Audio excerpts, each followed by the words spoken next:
Hello and welcome to this video. This is part 1 to how to learn and how to play Chopin's Nocturne in F sharp minor, Opus 48, number 2. It is Nocturne number 14, and it is a very beautiful Nocturne. It has become, I believe, my favorite Nocturne of all of Chopin's Nocturnes. Can you believe that? And it's really amazing that I really had not known this Nocturne earlier. It was brought to my attention by a student. Actually, I remember a few years back I had another student that worked on it a little bit, but I haven't really seriously played it or taught it until I made the YouTube video, which I think you will really enjoy. So if you haven't watched my YouTube video of this performance, please do that.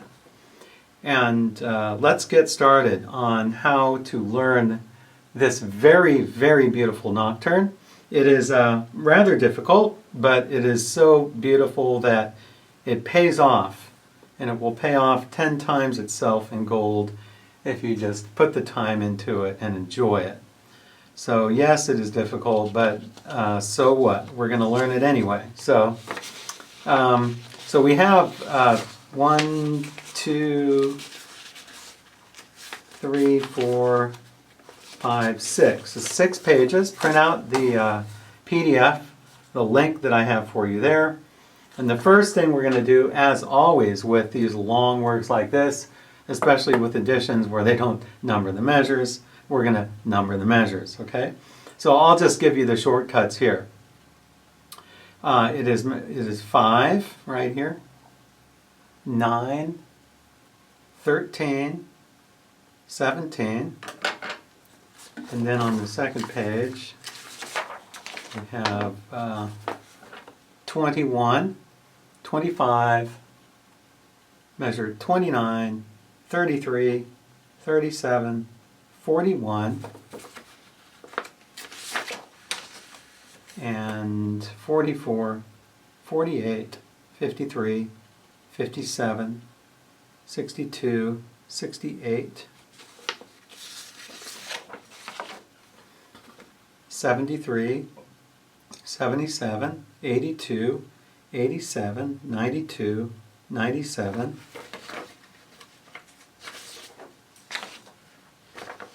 and 101, 104, 108, 111, 115, and then 119, 123, 127, 131, and 135, and 6, 7. So there should be a total of 137 measures. Make sure you have that. So you're just certain on that. Okay, so that's the house cleaning for this piece. You always want to do that. And actually, when I played it in my YouTube video, I was using this Henley edition here, Chopin Nocturnes of Henley, and it's a little different. It's laid out a little easier to read than this one here, but I think this one has good fingerings, and it's edited by Josephi, who is a very good editor. And unfortunately, this Henley edition is not available on IMSLP. That's why I'm not using it. But just to let you know that normally I use this edition here. But I was looking through this, and this is perfectly okay. All right, so let's get down to business here. First of all, we're going to mark off all the major sections. So this Nocturne here begins, it's very unique in that it begins with just a 2-measure introduction. Actually, that's not really unique because Chopin does that in other works as well. So we have 2 measures that serve as an introduction. And what I would do is put a little star or an asterisk right here in measure 3 and put a large capital A right here in measure 3. This is the beginning of the A, what we would call the A section. It's a very long section. It's sort of divided up into 2. So if you turn the page, you see the third line down here, measure 29, 29 and 30. That's another sort of intro here. And then put a star or an asterisk here in measure 31, and that all is sort of the second half of the A section. It's similar but a little different. It goes in a slightly different direction. Then it turns the page, and then Chopin adds octaves to the melody here in the right hand, which he hasn't done yet. So it expands to octaves, and then, because before there's just single notes. And then he winds it down, very beautiful ending here to the A section. And then the B section begins in measure 57. Right here I would put a capital letter B and circle it. And Chopin marked molto più lento, a lot slower, is what that means literally. So it's a slower section. It begins here in measure 57, and then it goes on to the end of the next page, to measure 100. And then when you get to the next page here, in measure 101, you have what I would call A prime, or A with a little 1 right there. I would put a big circle that also.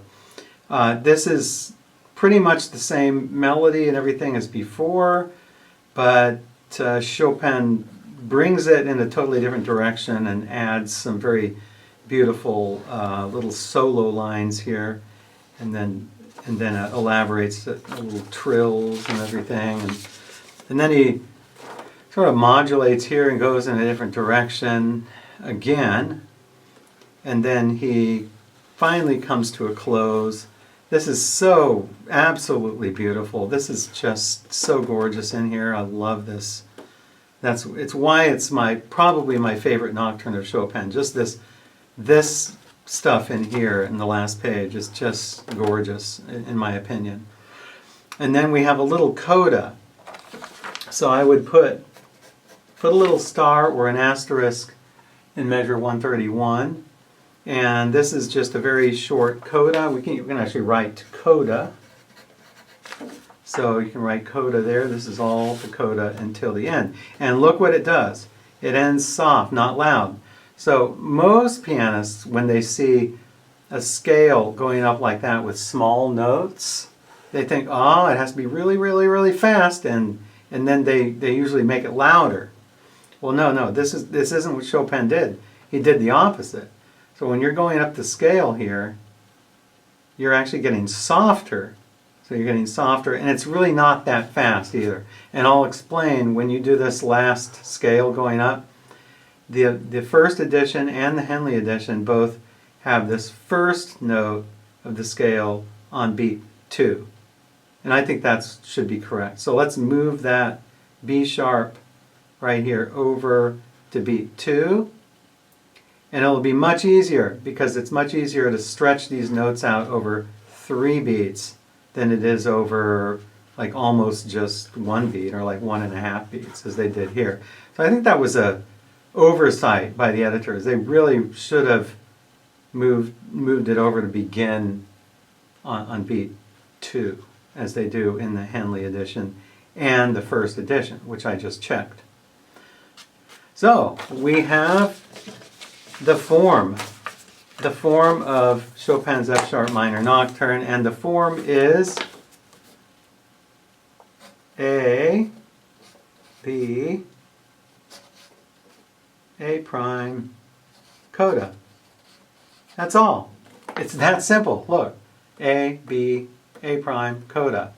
But these sections are all subdivided into lots of sort of subsections.